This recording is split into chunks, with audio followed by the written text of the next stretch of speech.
Welcome to Mic'd Up for Leadership, the podcast that gives you the tools to lead with confidence. I'm one of your hosts, Alex Dresen. I'm joined by my longtime friend and colleague, Jourdan Hilaire. Jourdan, how's it going? It's going really well, man. It's good to see you, Alex. Good to see you too. You've had a busy week, huh? Yeah, I definitely have. Definitely look forward to talking about it a little bit more after we introduce our guests. Yes, this is exciting for us. We have our first guest. We're eager to bring her on and want to share a little bit about her before we welcome her into frame. So I just want to share a little bit about our guests here. We are joined today by Dr. Raeshan Davis. She is a research scientist and program manager for Success in Science Initiative at The Ohio State University, and someone that we used to work with at LSU and we consider a great friend. So thank you so much for joining us. Dr. Ray, how's it going? Hey, Alex. Hey, Jourdan. How are y'all doing? Great. Pretty good. It's great to see you after so long. Good to see you all always. Oh my goodness. Well, I want to say thank you so much for you joining us on this podcast, being our inaugural guest. I couldn't think of anyone better to join us, and just wanted to see, what are you excited about talking about today with us? We have a lot of topics recently about our involvement of leaders and their followers and how we coach them, have one-on-one conversations and whatnot. And you have a wealth of knowledge, and I'm just excited to hear what you want to bring to the table today. Yeah. So first, so excited that you all have started this podcast and having the opportunity to be your first guest. I think today, really thinking about that journey from being novice leader to now working your way and figuring out what is your pathway. I think a lot about my journey through student leadership now to a professional. And so super excited to talk about that today. Amazing. And we're doing this at a time where Jourdan has actually just started or came back from a big trip. And I shouldn't even say a trip, but more of a business trip, a professional development trip. And so I want to bring that into the fold. Jourdan, you just came back from NASPA. Was it the NASPA conference? Yeah, NASPA. I agree. I guess it's an annual, business trip, right? Where I'm definitely, able to reconnect with colleagues and also meet, new, professionals as well. At this particular conference called NASPA, which stands for a National Association of Student Personnel Administrators. So essentially, it's a conglomerate of like an umbrella of professionals across the country, right? That's employed at various institutions everywhere across the country, where we connect and engage with one another. There's educational sessions where there's opportunities where professionals can present some of the latest research to many of us. There's also like different socials and receptions where you can connect to people from like your undergrad, grad school institutions, etc. So it was definitely a great time. I think this might have been maybe my 9th or 10th one since I've been involved in 2014. So it was definitely it felt really good to return for a few days. It feels like a reunion, honestly, at this point. Be able to connect with people that I haven't seen in sometimes every year, or sometimes I haven't seen people in 5 to 10 years. So it felt really good. But I was extra busy this year because I was able to present at the undergraduate student conference within NASPA.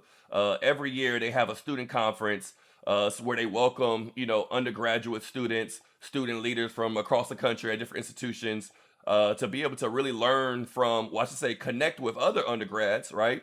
But also learn from professionals as well at various institutions for different topics. And I was able to speak about exploring careers in higher education and student affairs. So, being able to break down what is higher ed, right? What are the components of student affairs? The different career paths, right? The different professions, areas within student affairs, such as student leadership and engagement, career services, housing, of course, and residential life. I think we know a lot of it about that Yeah. particular area. So it was really great. I think the whole undergraduate conference may have had about 70, 80 students in attendance. Within my session on Sunday, I think like March 9th, I believe, I had about maybe 15 or 20 or so in my session. We did just post it on our Mic'd Up for Leadership Instagram as well. So for our viewers, please feel free to check that out, and also our listeners as well. So yeah, man, it was really fun. It was really fun. I really enjoyed it. A few students definitely, connected with me after the session. Told me how much they enjoyed the session, and also, asked me for some advice as well about navigating their last year of undergrad and also going into grad school as well. What does that process look like? What type of graduate assistantships should they consider, applying for? So it was definitely a worthwhile experience for sure. That's incredible. Pretty cool. Congratulations again on a successful conference, a successful Yeah. presentation or two, or just in general your ability to network with those students. And Ray, I think you were saying before this that I know you've been to tons of conferences, but have you been to NASPA before? Yeah, so I've been, I think, 2 or 3 times. Interestingly enough, with NASPA, I was thinking about, I was preparing for this, and the first time I went was in San Antonio, 2017. I went first as a part of the recruitment team for the placement exchange, so TPE. And Great I program. Great program. remember, yeah, I remember standing at like, I guess where they have like the main event for NASPA, and they had one of those like floor, like cards or whatever that showed like the big logo for the year. And I remember taking a picture there and saying one day I'd present on the big NASPA stage. And in 2022, I had the opportunity to present research there. And so full circle moment, my first professional home was NASPA. And so super exciting to like still engage with it as a researcher, but also like see my peers and folks that go to it very regularly. Amazing. Well, I only went one time to NASPA, and it was ended early in Philadelphia because it was snowed out. So I didn't even really get a Remember full that? experience. Yeah. It was fun. I enjoyed it, and I could see the value, but I never really dove into that as much. I was doing a lot of more of the student leadership side of things within NACUR, bringing students to that, but different topic, different day. But we do want to talk about that idea of student involvement and getting them into professional development opportunities today, because while this is a professional development opportunity for you all to go to a conference like NASPA, present your research, be able to network and just learn from your peers all around the country and the world even, it's even an opportunity to help develop your students and give back to students across the country and the world. So I just kind of want to ask a broader question, just from your perspective, and Ray, we can start with you. From your perspective, why is it so important for students to get exposure to professional spaces early? Yeah. As I think about it, even now working with students, it is partly networking, but just understanding the profession that you're trying to be a part of. I think it is one thing. I know when I was an undergraduate, I always asked other professionals that I engaged with, like, why do you do what you do? One, but like, how did you get here? And I think what professional conferences allow, or even just professional development allows students to see is different pathways to get to whatever their desired career is. There's not one straight path. All of us, I think when we think about student affairs and higher education, we all kind of found our way into it from some entry point. Myself, it was residence life. And so I think for me, when I think about students going to conferences, that exposure, it's getting out of your university, going somewhere else, meeting others who are trying to figure it out just like you, building peer and networking relationships with folks. I think it's just one of those that I tell, even now when I work with students, I tell them, I was like, at least one conference in your undergraduate career is definitely important. Awesome. Yeah. And Jourdan, you just work with these students at this past, I believe, did you present it as NUF? I believe it was called. Yeah, and I was going to mention that as well. I know that Ray talked about the importance of students getting an opportunity or taking advantage of the opportunity to attend at least one conference, right, in their undergraduate career. Unfortunately, I didn't get the necessary opportunity to actually attend a conference when I was an undergrad.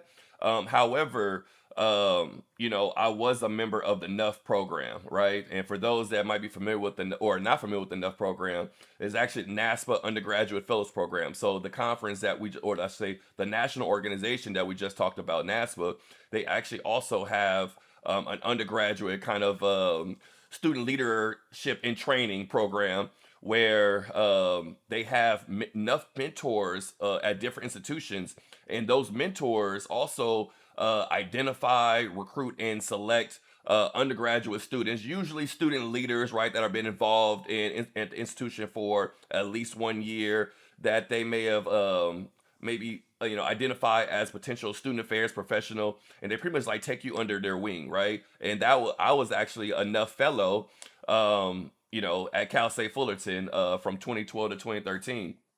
And Nice. again, as a NUF fellow at Fullerton, we didn't get to go to a conference, but I've noticed that it's definitely evolved over the years because the last couple years, actually, Cal State Fullerton has definitely brought a lot of NUF fellows to these NASPA conferences. So go Titans with that one. But yeah, there was a lot of NUF fellows at our this past undergraduate conference. I wouldn't say all undergraduate students were actually considered NUF fellows, because Mhm. you don't necessarily have to be a NUF fellow to attend the conference, the undergraduate conference. However, I would say, like I said, out of the 70 students that were part of that conference, I would say at least maybe 35-50% were actually NUF fellows. So it was a really cool experience, to be able to actually connect with student leaders that were in similar situations as me. Like Ray talked about, being able to actually connect with professionals and really understand what this field entails, right? To be able to really kind of get a greater understanding of if this is maybe a career path that I may want to take. So Mhm. it was definitely cool to see that. Yeah. We're definitely getting into the word salad of higher education, where everything has an acronym, and Yeah, I know. Everything has an acronym. Right. Seriously. Everything literally has an acronym. NASPA becomes an N as part of enough. And but knowing it, so it's almost the idea of, and I didn't, transparently, I sort of fell into higher education. I was doing the student leadership thing for a while on my home campus at Marquette, but I didn't know enough existed, or there's enough fellow program. And even if a student leader was listening to this right now, I guess I have a couple questions about whether it's enough or just being involved in conferences in general, and then maybe we can back out and speak more globally after that. But just the idea of going to conferences, um, how would I even, as an undergraduate student, start that, or how do you encourage the participation as a professional on your campus? I think so. What I now suggest to students is to just look for the professional association connected to their major. And if it is, and I think about like for the student affairs world, there's not always an undergraduate major that aligns with coming into like higher education administration. And so I know like my first introduction to it was, so I was in Georgia at the time, and mine was they used to do like a super Saturday for all resident assistants across Georgia called GRASS. And so my first one, and I think probably the only one I probably went to when I was a senior, our advisors was like, we're taking you all, you don't have a choice. And so that is when my first introduction to the world of like going to conferences for your career, and what that could bring. And so part of it is like whoever in res life or whatever student affairs capacity you're in, if you're thinking about higher education, there's some conference connected to it. It's really more about talking to either a supervisor or a mentor to see what are your options, because I think that's the only one of the main gateways, right? Outside of just Googling something and going, right? Is talking to those who are already in those professions that you work with to say, what is the conference that you go to? And do they have a student component, or is there a student version of this conference for me to attend? Awesome. Jordan, how about you? What do you think? Yeah, no, I agree. I think that, it's really just about, the student leader or the student in general really asking questions, right? Getting involved, getting connected to the Office of Student Leadership, or, like Ray talked about, housing and residential life. There's so many, different opportunities to attend, those seminars. I mean, I know LSU for a while hosted their own student leadership, conference on the campus, I believe in the Union, right? Again, I'm not Mm-hmm. sure if they're still doing that, but I know that, for a long period of time, they were doing stuff like that, right? And so being able to actually, look at the bulletin boards, right, to see what's the updated information and reminders about upcoming events. I know a lot of, institutions, have, I forgot, like an app, right, or an online kind of network system where they show like the upcoming events, that's going on the campus. So being able to like really be actively involved in those different things, especially like I said, going to talking to professionals that work within student affairs offices, right? To ask them what type of educational workshops or conferences or any type of involvements that can maybe prepare them as well for the future and kind of maybe put them in situations to be successful in the future. Definitely, I think is some advice I would definitely share. Yeah, those sound like great conferences. I went to an insurance camp over the summer between my junior and senior year. Please laugh. It was I had an Insurance. I have more questions. there's always more questions. It's an opportunity for you to come back, Ray, to a second episode. We'll dedicate it all to my experience at insurance camp. But no, as a first generation college student, I didn't know what kind of career I wanted to get into, and I just saw an internship opportunity. And as part of the internship, you met with other people pursuing the career in insurance, property claims, et cetera. Insurance came together for a week in a college in Wisconsin. I forget which one. Maybe it was Ripon. But they got together and they had professionals come in. And so I found that very valuable. And the idea of what you said, Ray, getting to a conference that aligns with your major, your interest, or whatever that is. And I think it's really amazing that whether a student is pursuing a career in student affairs and higher education or just wants to learn more about what it means to network and get involved, there's these are we going to go down a road, but these transferable skills, Mm-hmm. right, that you learn from being in being within these leadership positions. And that's kind of a segue to what I want to have us bring up with the idea of being involved on campus. I know that another word salad acronym is NACE, and that's the National Association of Colleges and Employers. And that's probably a big thing that we're going to bring up. But just the idea of the 8 things they look for in career readiness is self-awareness and professionalism, career development. And going to one of those conferences is one great way to learn about networking and learn about a career for whatever perspective. But thinking more globally, student involvement, that's something that allows so many different opportunities to learn about yourself and be ready for a career. And so more globally, want to talk through that is just this idea of how does student involvement help prepare students not just for college success, but for their careers and leadership roles later on. And this is going to be a conversation that I'd love for us to bounce around and ask follow-up questions. And that this just, we'll start with you as our guest, Ray. What do you think about that? So as a student, I was an RA 3 years. And I think that job was probably the most transformative experience. I mean, it's the career I'm in now. And I did not go to school to be in higher education at all. I went to school for forensic science. Um, and I think what things that I learned and things that I think about when I encourage students to get either a job, join a research lab, is learning to work with others.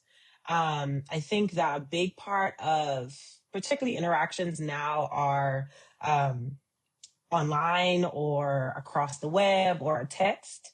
And so to be able to like work in a team with someone else to a common goal, um, that skill set transferable everywhere you go, realistically, when you think about, and then not just a group project, right? But like when I think about being an RA, I think about being on call and what does that mean, and having to be support for, the residents of this particular building, but also being responsible for yourself, for your team.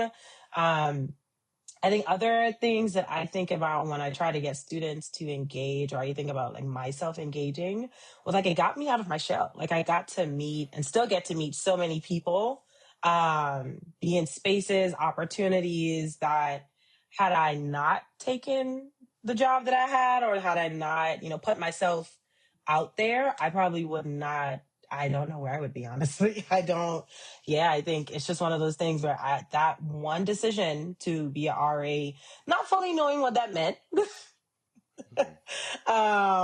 But I think it probably was the best entry point for me into higher education and into like being a student leader on my particular campus at the time. Um, it's just it literally changed my life. Like literally 19-year-old me probably would not have envisioned what she's doing right now. Absolutely. And hey, Dr. Raeshan Davis, Right. That's all the way up, all the way through. And another one on his journey right now, Jourdan. Student involvement, importance of that. What's your take? Yeah, I mean, look, I definitely agree with Ray. I think definitely housing, being an RA, played, I think, a significant part. I think when a lot of people's transformation into a higher ed professional, the only reason why I won't claim that as my reasoning is because I became an RA my last year of college, right? So I was really involved, which was great, right? A great experience, but I was really involved in college prior to that. So I guess for me, I definitely would talk about my experience being involved in this organization called APAC, and that stands for, another acronym, Alliance for the Preservation of African Consciousness. So essentially, it's a Black male organization that we promoted leadership and brotherhood on and off the campus of Cal State Fullerton. And being able to, being involved in that for 4 years and being the president for the last 2 years, it definitely helped me a lot develop strong skills in communication, right? I know Ray talked about teamwork is really important, right? Being able to interact with people, but I think a lot of that also stems from having strong communication skills, right? Because you have to know how to talk to people, how to communicate, how to direct, right? Your provide direction to your peers, right? Which is a whole nother, we talked about that a little bit as well, Alex, in previous episodes. Be able to actually, have the ability and also be comfortable enough, right, to be able to actually provide, delegate tasks to your peers, right? Be able to actually receive feedback as well from your peers. Have those conversations, have those, those weekly, monthly meetings, whether that's a one-on-one with a peer of yours or even an advisor as well, right? Because I've always said that, I think that some of the most effective or most influential, I guess, student organizations are ones with strong advisors, a part of those, right? I've always also said that I think what's the saying? I said, student leaders are the heart of our institutions, but advisors are the shields, right? So student leaders give you that. Student leaders give those that energy, right, on those campuses, right? It really makes you feel connected, right? When you have student leaders putting on those social educational programs, etc., and seeing all of that going on campus. But you still need professionals and advisors that's already went through that process already. That was already a student leader, right? That can definitely pour into you as an older adult. I don't want to say student leader's not adult, so an older adult or seasoned, adult or professional that's kind of went through some of those challenges that, student leaders are going through at that time. So being able to actually have those conversations with advisors, but also your peers as well in real time, definitely, I think, helped me out a lot to develop some strong leadership skills, communication skills specifically, and also learning how to interact with a lot of different people as well, and personalities. And I think student leadership, getting involved, early and being consistent, right? Whether that's for a year, 2 years, 3 years, 4 years, etc. Definitely, I think could take a student leader a long way, pursuing a career in higher ed student affairs or, different career paths too. Yeah. I'd also say too, and this is as basic as it gets, it gives you something to do. I think students are, I mean, I think about like, I had a mentoring session recently and the student's like, yeah, I go to class and I go home and I'm like, well, what do you like? What do you do? Like, what's your, what do you engage in? And so like involvement doesn't have to be from a lens of like working and from my perspective, right? Like I was an RA, but it could be like from Jourdan, like you're in a club or organization that you're passionate about, you have an interest area, but it helps you have a well-rounded college experience. These 4 years, 5 years, you're not getting them again. Like the way that they are, your ability to just focus on these specific things that you want to do.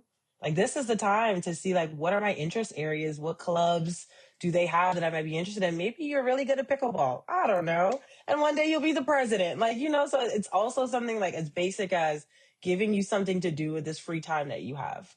And I will say, I will add on real quick, Alex. I will say, I definitely agree. I try to also tell students all the time that you don't necessarily always have to take on leadership roles, right? I know we talked about I was the president. I know you all have definitely, took on leadership roles in your organizations as well as an undergrad. But you don't necessarily always have to be the president or the vice president, right? Just be consistently involved, right? That Yeah. means literally, like Ray talked about, just showing up, right? Going to the meetings consistently, contributing in whatever form or fashion it looks like, right? When they hosting community service projects or opportunities, go to that, right? When they're putting on a program, go to that. Show up early. Help with the setup and the breakdown, right? You could do that for literally 2 or 3 years, right? Because during that experience, you still are observing, right, what's going on. You're still learning all of the details when it comes to how to actually execute on a high level, right, at these Yeah. programs or whatever whatever that experience might be. But so I definitely wanted to make sure I share that because some students I've interacted with before, have communicated with before, they feel like they have to be the president of the organization, a vice president. It's like, no, just be involved, like Yeah. Ray mentioned. Just start somewhere. Yeah. Yes. Well, starting somewhere is so important because you can rise to any position within an organization, but leadership is action, not position, right? So if you're not making meaning of your position and understanding how it connects to your own personal growth, your career growth, your organizational growth, whatever that might be, that's going to be a challenge.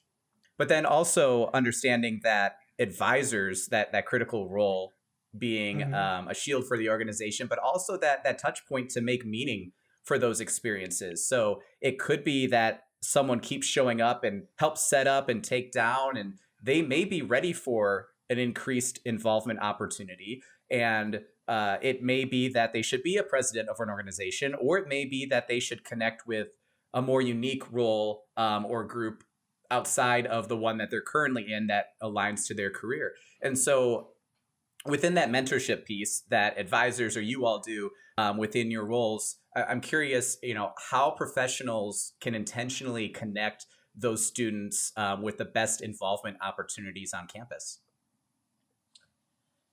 So my approach is very systematic, but I think I don't have a choice based on the type of students I work with. So I'm now in a more academic focused role. And so a lot of the students I work with, their primary reason for engaging with me is related to school first and social second.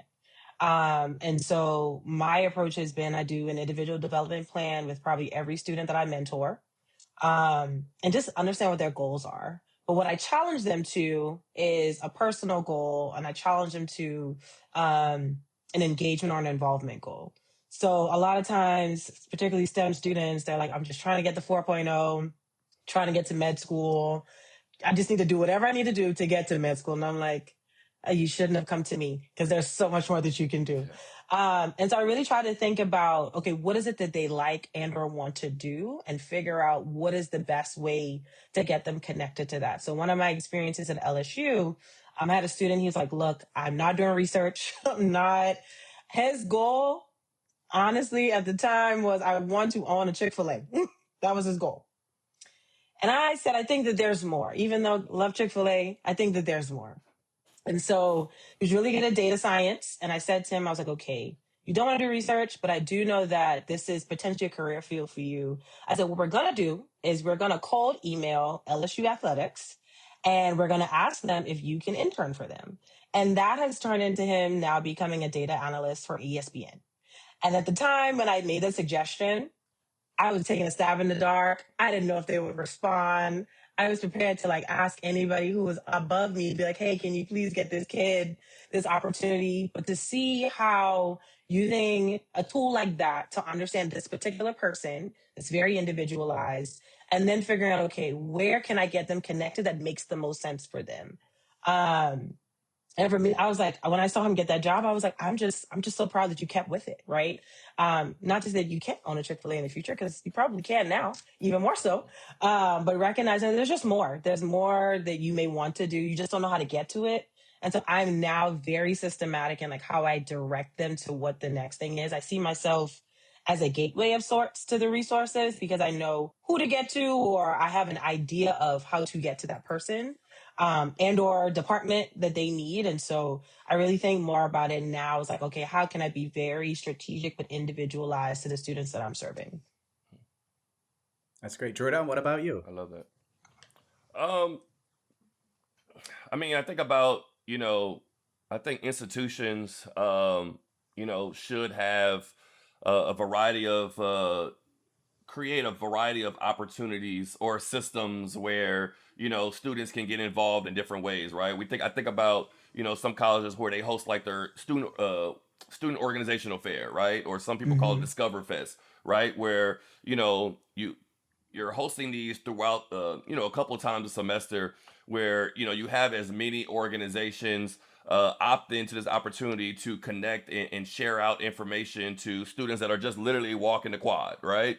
Or Yeah. whatever that might be. Because a lot of students, they talk a lot of students, there are a lot of students that want to get involved, but sometimes they claim that they don't know how to, right? So Mm-hmm. that's why I think it's important for institutions to create those experiences, right? To put it right in their face. So, the student org fair is just one opportunity, right? But we also we just talked about NASPA's Nuff, right? Yeah.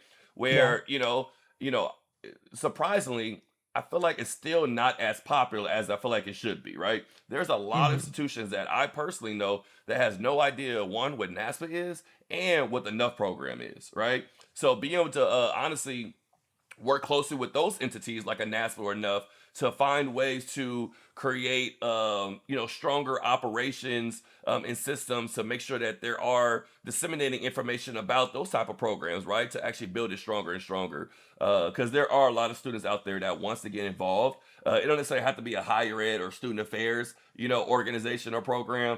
It could be uh, organization for aspiring nurses, right? Or Mm-hmm. doctors, etc. Or, ag scholars, agricultural, Yeah. scholars. So it could be so many different things, but, being able to actually see those organizations in your face, right? I think it definitely goes a long way. But also for those student leadership and organizational offices to actually create a system where, if somebody wanted to create a brand new organization, they can, right? Because there's sometimes it might not be something always let's say it's 80 organizations on campus. There's definitely students out there that is not interested in any of them, right? So you Yeah. got to create an opportunity for students to actually create their own, right? Of course, within certain bylaws and expectations and stuff like that, but being able to actually give students that creativity opportunity, right? And flexibility and autonomy to do so. I think just from there, honestly, develops certain skills, right, that you can use, along the way, creating something from the ground up, right? So Mm-hmm. those are some things I definitely think about too. Yeah. I What think you about you? What two hit, about you, Alex? well, yeah, I was gonna say you two hit on some themes that really rang true for me. But the biggest, to sum it up in one word, it was exploration. This Yeah. idea that students need to explore what it is they're interested in, what are their career hopes, or to really learn more about what those could be. Because I know I was a first generation college student, others have shared that. The reason I was at insurance camp is that I just knew I needed a professional job. I had a finance degree. And I'm like, I don't want to be a stockbroker or a trader. I have no interest in that. So it just, something popped up and I said, great, let's try it out. Let me get a job where I have to wear khakis to work, right? Little did I know that I would be doing that in higher education for as long as I did. I think about But State Farm every time you say that. I think about State I was Farm. right, like, literally, in the front of I State was Farm. Jake. I was Jake several times. But no, it was the opportunities that I had within these organizations to explore who I was, where my skills lied, and it just so happened that it aligned to exploring a career in higher education for as long as it did.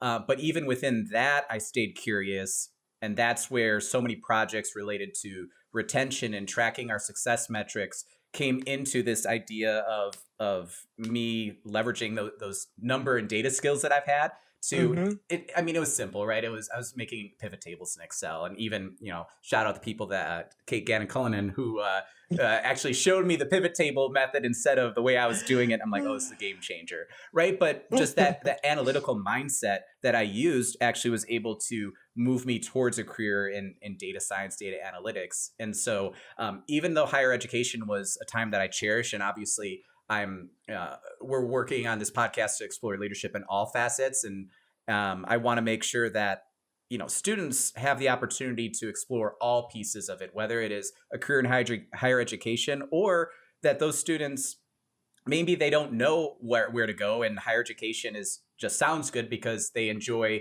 being in their student organization, or maybe it's a student has no idea what to do and fell backwards into it. So that theme of exploration and those one-on-one conversations that we have, where we take an interest and we start by directing, but then we're more in the coaching and supporting role, that allows us to understand where those students' interests lie, and maybe push them outside their comfort zone.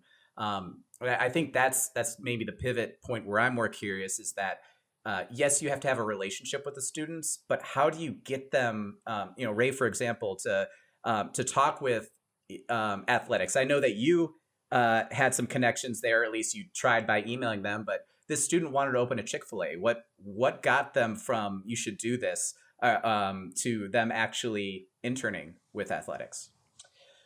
I think you bring up the good thing, the relationship, right? And so how I guide probably every interaction that I have with a student that's not just like passing by is that I try to get to know them.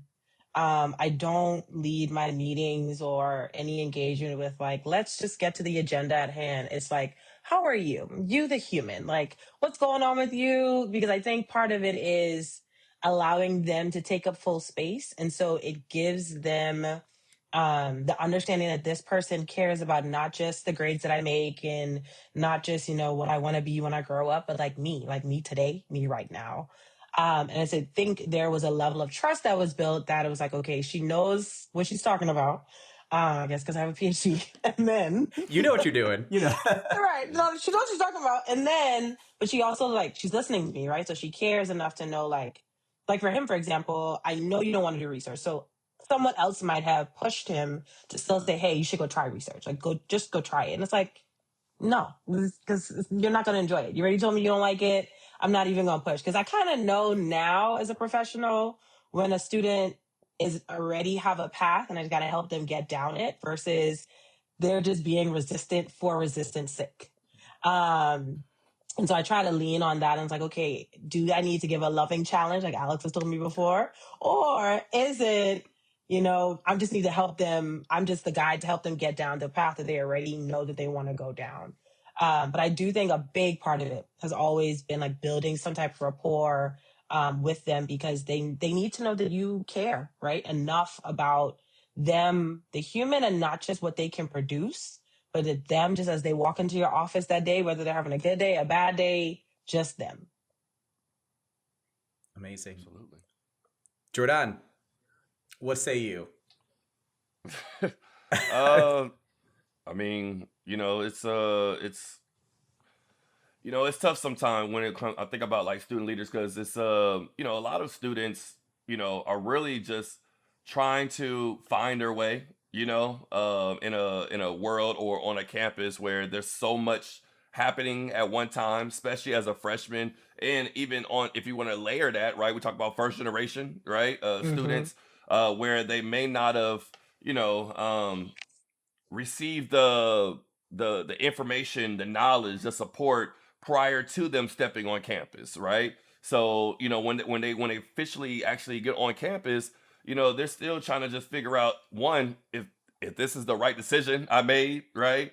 Who do I go to? Who do I trust? Right? What organizations I trust? The people, the administrators. So I'm sure there's so much. I mean, I can speak for myself, right? There's so much, in your head as a first year, first generation college student going into a new space, trying to, and had to kind of sometimes people forcing you to adapt, right, and assimilate to a culture that you may not necessarily be used to, right? depending on, where you're coming from and part of the region and the country. Are you attending your first time attending, a predominantly white institution, or is your first time ever being a part of the HBCU culture, et cetera, right? It's so important. That's why it goes back to Summer Bridge, right? We kind of talk about that, and we're not going to harp on that right now, but I know we talked about, that's my research on, right, for my doctor Mm-hmm. program about summer bridge programs and those important, high school to college, that first year pipeline, opportunities to,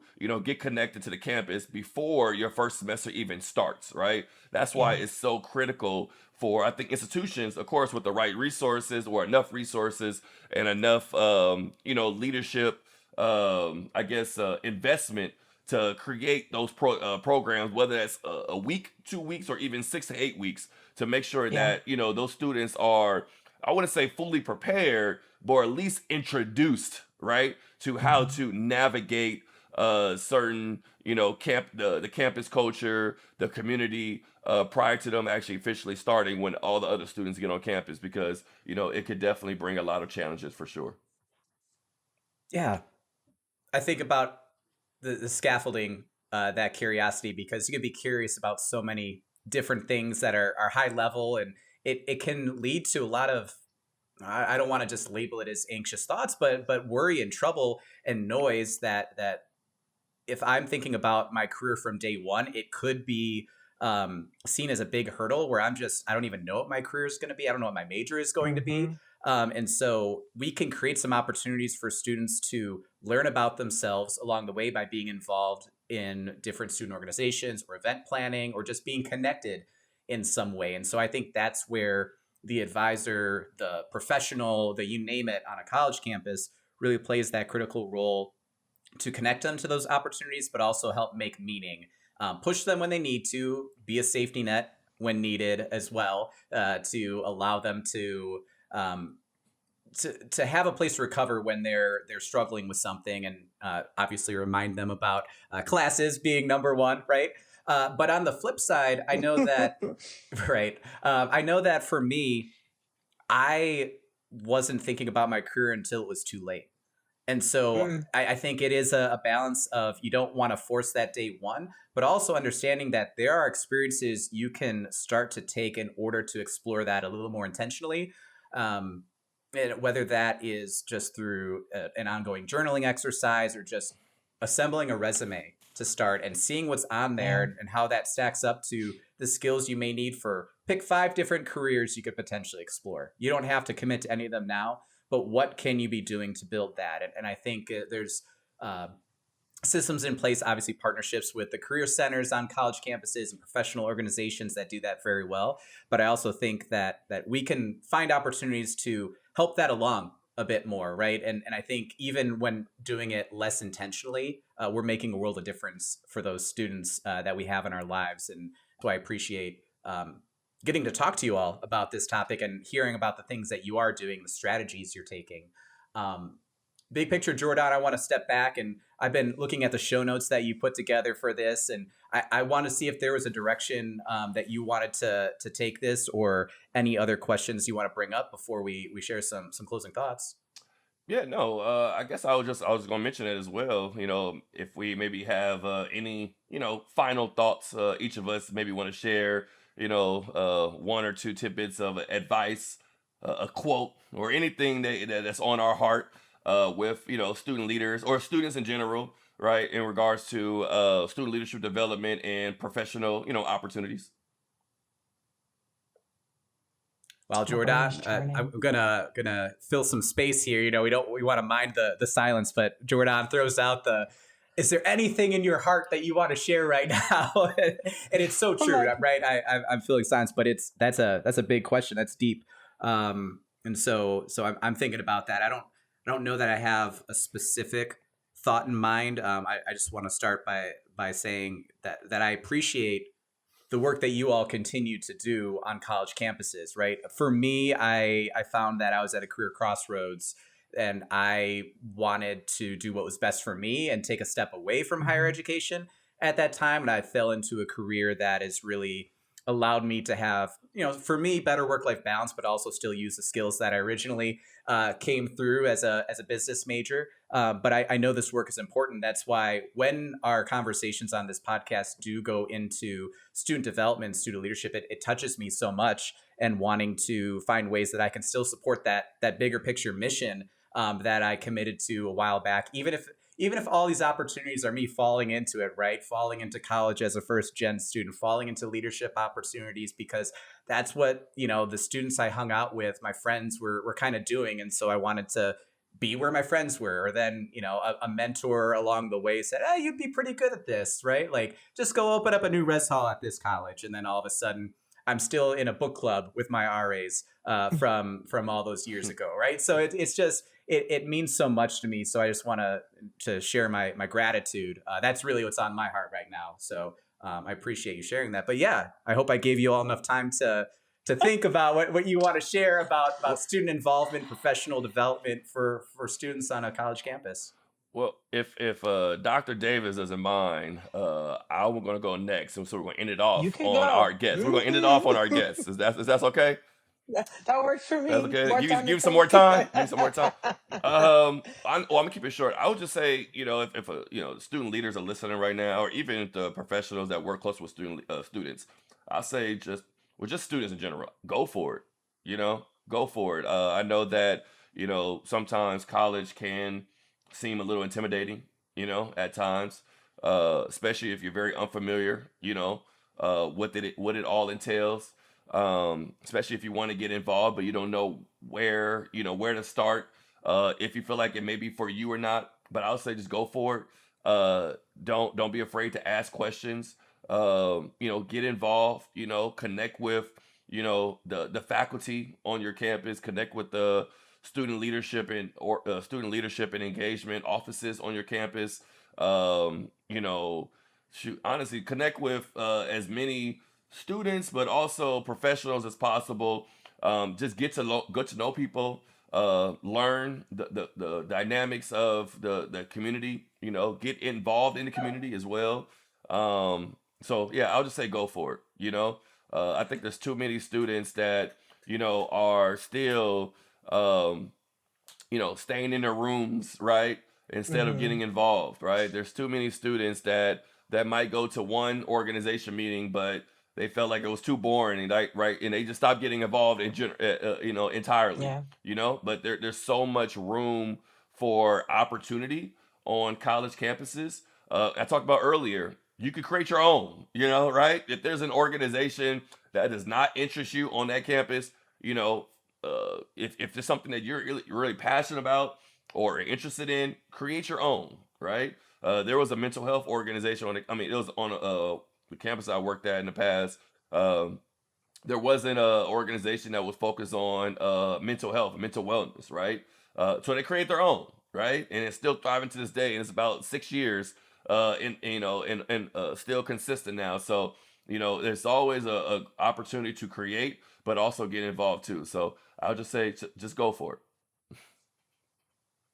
That was very close to where I was going. So Oh, I'm uh-oh. that's a good thing. So I will stamp that and say you never know where your yes is going to take you, but you only need one. But to speak to advisors and professionals who are, as you described, the shields or the guardrails for students, that you never know what's on the other side of your yes.